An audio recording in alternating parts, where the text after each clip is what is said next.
So this is long overdue. Farid Leaks, aka Farid al-Bahrani, aka Farid Responds, did an interview with a former friend of mine some time ago. He didn't miss any opportunity to try to make me look like I was a bad Muslim. He called it the real reason Samir left Islam with Aarij Anwer. I had this in my backlog to deal with properly, to respond to this and to show you just how petty and desperate these guys are when it comes to defending their religion.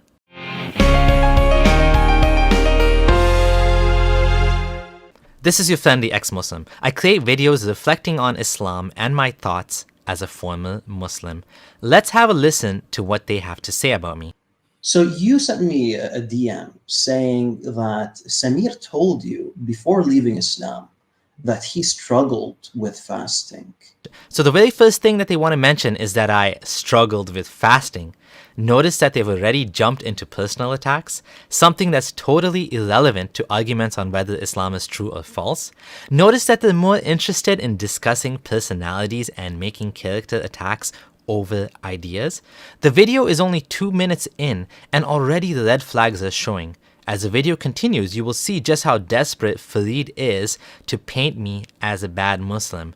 He didn't miss a beat when Aarij messaged him to bring him on the show and to talk shit about me. Please tell us about that. Give us a bit of a background, or give us a bit of background in regards to who was Samir to you. Sure. Bismillah, alhamdulillah, salatu ala rasulillah. Samir was somebody I met at university. He's put out a video talking about me and you know, a lot of the stuff in fact, I think most of the stuff he talks about between me and him is factual, that we were friends, we met at university, he was senior, I was junior. To give you some context, Aarij has done this multiple times, and I've openly challenged him to a debate. I told him, if my issues are all personal, then you should have no problem proving me wrong about my points. To this day, he has not accepted my offer, and he's not famous or anything, so he has nothing to lose by talking to me. If he doesn't want to do it, that's fine.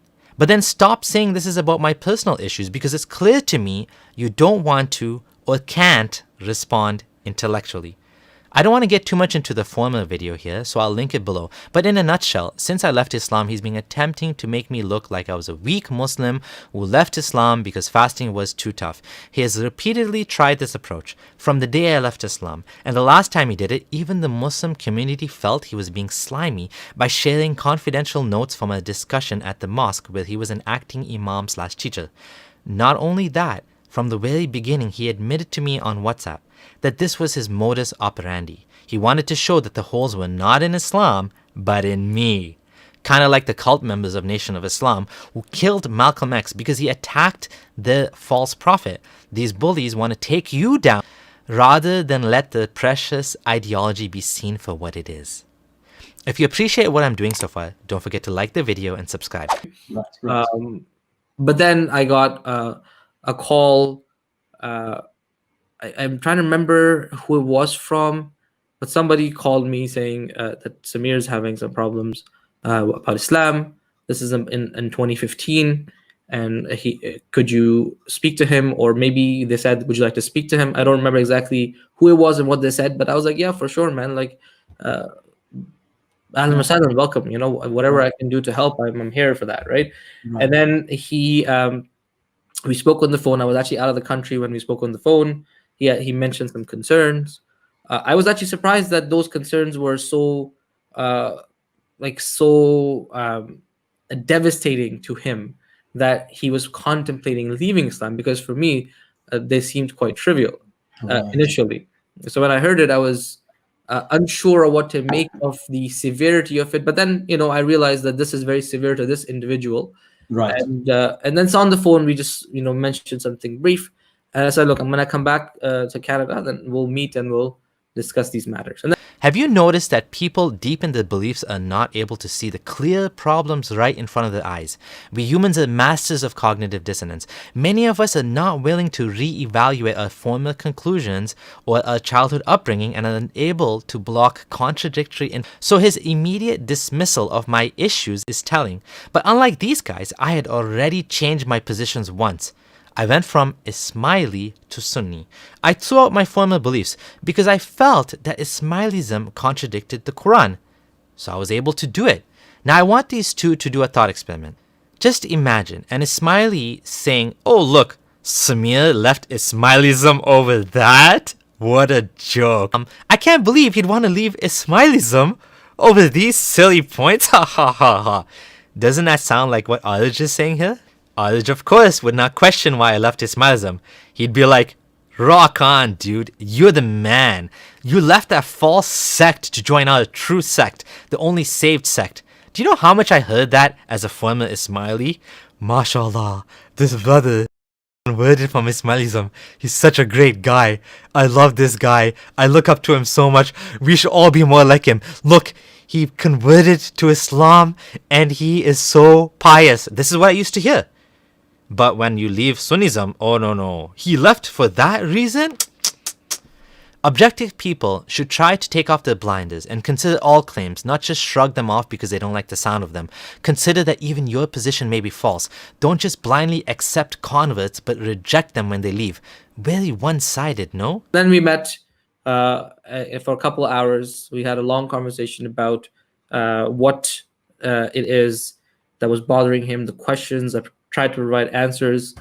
Whatever answers I provide, I usually try to provide them from like the primary sources of Islamic literature, right? Like, so if it's tafsir, it's like the primary sources, or if it's hadith, then the primary sources of like the explanations of hadith, or the positions of scholars that is consensus or near consensus, etc. Right? So those are just very standard operating procedure. And I tried to provide answers, and some of those were like, I was like, look, that's a good question. I really don't know what this is, but whatever the answer would be here, I don't remember what issue specifically it was, but I said this is not like a particularly like core tenet of Islam, right? This is like a real like a secondary matter, and a secondary or tertiary matter isn't like necessarily the reason why a person abandons their faith. Right. Ah, even he admits, "I don't have all the answers, but it's not a big deal, bro. Just chill, bro. Not a big deal. So what if Muhammad did a bunch of terrible things and took away the rights of women, took away the rights of adopted children, and taught hatred of non-Muslims for 1400 years? Not a big deal that the Dhul Qarnayn story makes no sense, that he saw the sun setting in a murky pool, and that this sounds like a totally made-up story that just coincidentally matches another made-up story called the Alexander Syriac romance. Nah, it's not a core tenet of Islam. It's just a story in the Quran. Just believe in Allah and chill out, bro." Right, bro. But no, this is not how we should operate. If the religion has problems, that means it's not from God. Allah is Al-Latif, Al-Khabir, right? He knows the most subtle things about the universe. He is the creator of the binary star system and the galaxy and the universe and the living cell. Yet he makes mistakes in the Quran that a 12-year-old today wouldn't make. We need to expect better from Allah. Right. So as we're talking about this, that's when the issue of his struggles with the pillars of Islam came to the forefront. You see, and that for me was kind of like clarifying the picture, because here is the reality, right? Let me jump into this. That my sharing these details about Samir's struggles with fasting, like what's the reason behind that, right? What's my objective? So the reason why he has to explain himself now is because he looks like a slime ball in bringing up things we discussed in private. And like I said, even many in the Muslim community told him off for this. Yet he doesn't want to quit. He's doubling down now in his interview with Farid. That's all he has to offer though. Samir didn't like fasting. Samir didn't like fasting. The objective is that, like, Islam for us, the way we understand it, is built on pillars. When a pillar goes missing, like in a building, the building will collapse. Similarly, leaving a pillar of Islam with intent hastens the collapse of a person's Muslim identity. It hastens it exacerbates the spiritual struggle, which in turn leads to making an intellectual struggle even worse. Nah, bro, just be honest. You're trying to find any dirt you can throw at me because that's all you have. All you can come up with is he didn't like fasting or he found fasting tough. And yes, I found it tough. Watch my video on why I don't like Ramadan for more on this. You'll see that Ramadan is a really ridiculous and unfair system of fasting that is forced onto the Muslim world.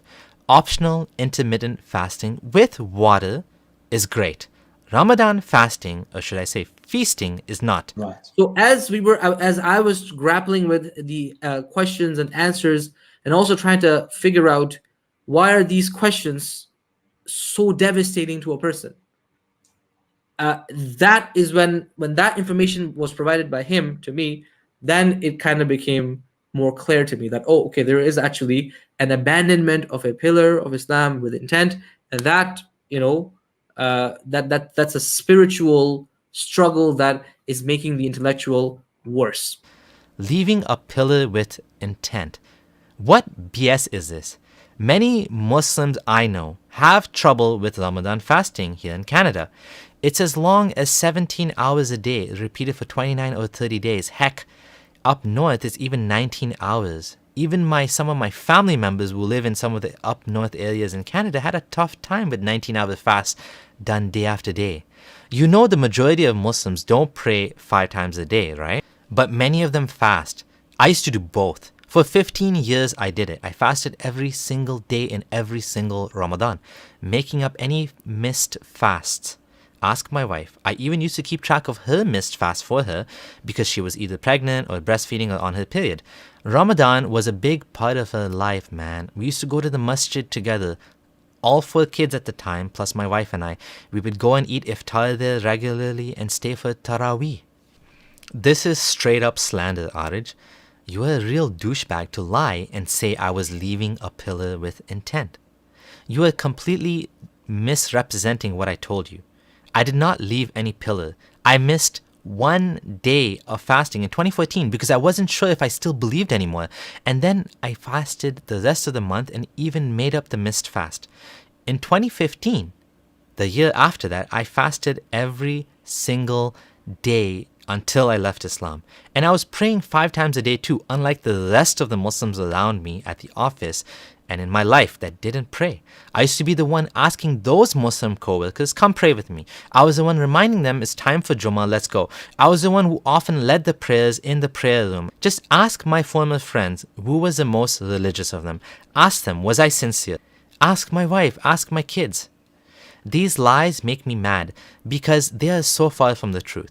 You tell your friend who you think is trying to help you, you missed a day fasting, and then he goes around and blabs on the internet, this guy abandoned a pillar of Islam. He abandoned fasting because it was too tough. It's worth showing how desperate these guys are to make anyone that talks about Islam critically bad so that Muslims will discount all of my points. You can see here that Aarij is a person who is not able to comprehend that there are intellectual problems with Islam. The only thing that makes sense to him is that I didn't like fasting. That's what happens when you're so brainwashed that you can't even acknowledge the problems in Islam have substance, even if you don't personally have those doubts yourself. Yasir Qadi, someone far more knowledgeable than Aarij, knows this. He has at times been completely honest about this, admitting that people are leaving Islam en masse because of the holes in the Quran and in Islam. He has tried desperately to manufacture explanations to fix the holes, like saying Yajuj and Majuj, Gog and Magog, are zombies. Why would he put his reputation on the risk and say something like this? Because he knows the reality is that these ideas, these stories are not jiving in people's minds. They don't fit. They create cognitive dissonance. Aarij, on the other hand, all you can say is, Samir didn't like fasting. Right. So not right. always this happens, right? There's Right, a lot of people right. who have spiritual struggles, but certainly when the building is already started to catch fire, you see, the pillar being removed from it is going to just hasten its collapse. Right. Do you guys realize that many Muslims don't fast and it still doesn't stop them from being Muslim? They continue being Muslim for the rest of their lives, despite the fact that they miss fasting or even worse, praying. The funny thing is, Not praying is a bigger sin than not fasting. Some scholars even say that giving up salah is kufr. Yet these same Muslims that don't pray a prayer in their life fast. Yet I didn't miss the fast, I just didn't like them. I found them invasive and overwhelming. See my Ramadan video. This is what happens when you have nothing left to pick on. You come up with whatever you can. Right. I wanted to provide context. Naturally. That was like, this was an individual who had this struggle, and he abandoned the pillars with intent. And he told this himself to me, right? That he abandoned fasting in 2014 as it was too hard. Aarij, you are such a Pinocchio. I did not abandon fasting because it was too tough. I stopped fasting for the day, as I myself told you, because I wasn't sure if I was Muslim anymore. It had nothing to do with toughness and everything to do with the fact that I had doubts in the religion. I do remember the day quite clearly. I went to the mall with my wife. I bought a Starbucks coffee. No, I'm not sponsored by Starbucks. And we chatted about things. She asked me to talk to some Muslim brothers, some Muslim friends of mine, about my doubts. And then I decided after those conversations that I will bury my doubts and I will remain Muslim. You are such a big fat liar. I never ever said I abandoned fasting because it was too tough.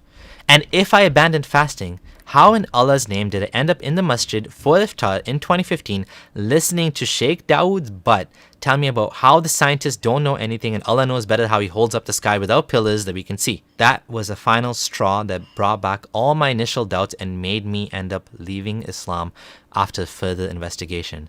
You see, dude, your story is Swiss cheese. You took little pieces of what I said to make a story to make yourself feel better for wasting your precious lives over a lie because you don't want people to listen to me. Let's play your game. Samir abandoned fasting, so that's why he left Islam. Does that make any sense?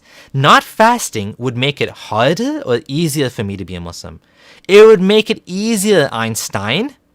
Let's say we go to the Imam and we say, Imam, is it better that I stop fasting because I find it too difficult, or should I just leave Islam? What do you think, Imam? What would the Imam say? Any reasonable Imam would say, okay, if you can't fast, then don't fast, but remain Muslim. Allah is merciful. Not fasting is a sin, but maybe one day you can make up for it. Maybe one day you'll get your Iman stronger. Would anyone tell you that not fasting is a sign that you should leave Islam or that'll make you leave Islam? It doesn't make any sense. Only a clown would say he missed fasting, he gave up fasting, so he became atheist. That's a complete non sequitur. People don't stop believing for that reason. People first have to believe and then they do the rituals, not the other way around. What kind of moron says the rituals make you a Muslim first and then you believe? Even the fast itself. It's not valid unless you first believe and you have the intention to fast before the fast starts. Ask any scholar. If you woke up late one day and you didn't know it's Ramadan and you didn't plan to fast and now it's Ramadan, is your fast valid? No.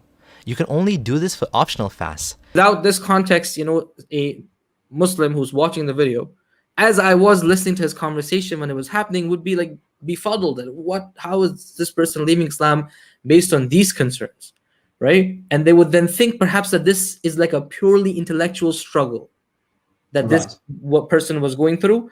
And then his final conclusion is maybe even like a acceptable or maybe even a noble conclusion. Right. Now he admits it. If they can't find a way to slander me, people might consider that I was right about leaving Islam. That maybe it was even noble. But I would like to comment about that. yeah, please. When I first saw his video, and I've seen his video I think like twice. Farid is my biggest fan. He watched my videos twice, and even made multiple response videos to me. Hopefully he's a future ex-Muslim as well. And he comes off as someone who left Islam due to the shubuhat, due to intellectual issues, due to arguments that he had no answers for. That's what he comes off as. He titles the video, Abdullah Samir leaves Islam after 15 years of promoting it. When I read this, I thought to myself, oh my God, Abdullah Samir left Islam? And then I remembered, I was like, who's Abdullah Samir in the first place? I don't even know. So he markets himself, right? he markets himself as that guy, as Akhi Wallah al-Azim. I thought this guy was like not necessarily a scholar, but at least a high level student of knowledge. That's what I assumed. I assumed he was like a famous da'iyah. I had no idea he was just this no. What did he do? How did he promote Islam? So you'll see, Farid tries to now go to something else. He tries to focus on the fact that I wasn't a scholar, but I never claimed to be one. He's trying to focus on this, that he was a nobody. Thing is, I never claimed to be anyone other than a dedicated Muslim that wanted to promote the deen in my own way. That's what I did. But I don't need to tell you that. Let Aarij tell you what I did. So what he did promoting Islam, and actually that's true. Yeah. He did promote Islam Yeah. a lot. But before I let Aarij finish, I'm going to point out something funny that you're going to see. As Aarij goes on and on, calling me a pioneer in the online Islamic dawah, providing a service to the Muslims before YouTube and social media and so on, and praising what I did, you'll notice Farid gets more and more uncomfortable. And so he tries to stop him and immediately changes the topic. Watch and see. So what he did promoting Islam, and actually that's true. Yeah. He did promote Islam Yeah. a lot when he was a Muslim. Okay, and that's something that no one should take away from him. Yeah. He made websites that were ahead of its time. He had a website called Light Upon Light where he posted lectures. He had a really a big project that was called Ayah by Ayah or something, or verse by verse Quran, where somebody was before. This is before, like all this information before. I think before social media, right? Like before Instagram and before all the web apps that we see. Sorry, not Instagram, but all of the web apps that we see today. Before all of the web apps and before all of the phone apps, right? In that era where there was already YouTube and Facebook, and the net was expanding into web apps. So he made many websites that were to get that information out there, basically. Yeah, resources for Muslims. That's what it was. Resources like a collection of video lectures on a site dedicated, right? So I would like to add. Farid can't take Aarij praising what I did and had to change the topic back to doubts since his attempt to use Aarij to slander me didn't work here. So yes, I assumed that it was as you put it well. It's just a matter of him being influenced by the shubuhat and him being influenced by the doubts, and he built this narrative by marketing himself in that way. Yeah, and that's why we're even doing this, because akhi, seriously, some random guy who had a website, who put some lectures up. And that was good. It was good. I mean, it's a good thing to do. No doubt about it. Yeah, it was no doubt. However, he wasn't a student of knowledge. Not at all. He wasn't a student of knowledge. And you see, I don't want to like. I don't want to like be very frank about my opinion of him, but I don't have a high opinion of him. I have quite a low opinion of him. So I don't want to get into that. But it's very important to let audiences know, in my opinion, it's very important to let them know what led to this. Yes. And 1,400,000 views. There's sure, a lot of people rewatch a video, but I'm assuming there are 1 million unique views there. 1 million people saw that video. A lot of Muslims may have been influenced, and yes, there are Muslims who have been influenced by that video. People have saw that video, and that started to shake their faith, simply because this guy marketed himself as someone who was somebody, and he wasn't. So let's get back to the matter. Fasting. He struggled with fasting. There was another thing that I saw on his website. It's up on his website. And again, this isn't like some sort of personal thing. Abdullah Samir himself has the video up. I'm not exposing him or anything like that. This is something that you can find on his channel. Yeah. He has a clip of him talking about how talaq, the whole concept of talaq and the rules of talaq, that almost ruined his life. Because basically he divorced his wife 3 times on 3 separate occasions, and he was supposed to leave her. He knows that Allah subhanahu wa ta'ala has commanded Muslims that divorce their wives 3 times to leave them, and that's it. However, he chose to ignore that, and he decided to ignore the law of Allah subhanahu wa ta'ala. He decided to ignore the Sharia. He just said, hey, you know what? I feel like I know better. I don't want this thing to ruin my life. And you know what? I'm going to stick with this. And I do believe, I sincerely believe that this led him down a slope. And this plus the fasting and all that, I'm who knows, there may be some other things as well that had led him down this path. Okay, now the talaq issue. Yes, as he mentioned, I made a video about this, and this is actually a really big problem in Islam that puts the entire marriage of a couple at risk at the whims of a man's emotions. Even though I did say talaq multiple times, I decided that the love for my wife and being together was worth more than some words I said in anger. I grew a lot. I got married at 21, and I had a lot to learn about women. My marriage to my wife was my first experience with a woman. And anyone that's been married knows that that understanding women takes some time. I mean, what normal couple doesn't regret saying some things in anger to each other? Only in Islam do you have this issue where you can divorce someone and end up regretting it, and then you can't get it back until your wife has sex with another man before you can marry her again, which is called halala. The whole divorce system is so stupid that this used to cause me massive cognitive dissonance as a Muslim. I couldn't square 2 and 2 together. That this was from God, yet it was such a stupid and messed up, terrible system. And so this brings us to the end. I just responded to the first 15 minutes of the video, which addresses the core points against me because they waffle on and don't really say much, but repeat themselves. In conclusion, their entire argument is ridiculous. People don't leave Islam because they stop fasting. Stopping fasting doesn't make a difference. It doesn't make you any more likely to not believe. Belief starts with certainty. And then ritual happens after. People's doubts don't get worse because they don't fast. Fasting is just one ritual among many. Yet, even though I was dedicated to this ritual, I found it a struggle. That's part of being a Muslim, right? You do things that are tough. It doesn't invalidate your faith. If these guys wanted to actually have a conversation with me, then why don't they? What invalidated my faith was a combination of factors. My ever-growing knowledge of science and the world led me to realize the Quran is a flawed book, and when I decided to challenge it, it just fell apart even worse. It could have happened the other way, that the Quran would have proved itself as I looked into the details. But alas, every single thing I used to believe about the Quran as a Muslim ended up false under scrutiny. The ex-Muslim community has been growing since I left Islam. The Muslim community is dealing with a tsunami of apostasy, and nothing is ever going to put this genie back in the lamp. It's time to admit that Islam is false, and that there is no excuse to not see this for what it is today. If being ex-Muslim for nearly 6 years has taught me anything, is that the holes are just getting worse and worse over time. Islam is a leaky bucket, and soon the holes will be so big that no amount of cover-up and patching will be enough to fix it.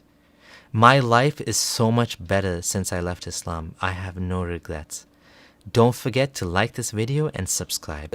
I want to say thank you to all my patrons and donators and supporters. I really appreciate that you guys have continued to support me, despite the fact that I haven't been putting out as much content lately. This is your friendly ex-Muslim signing out.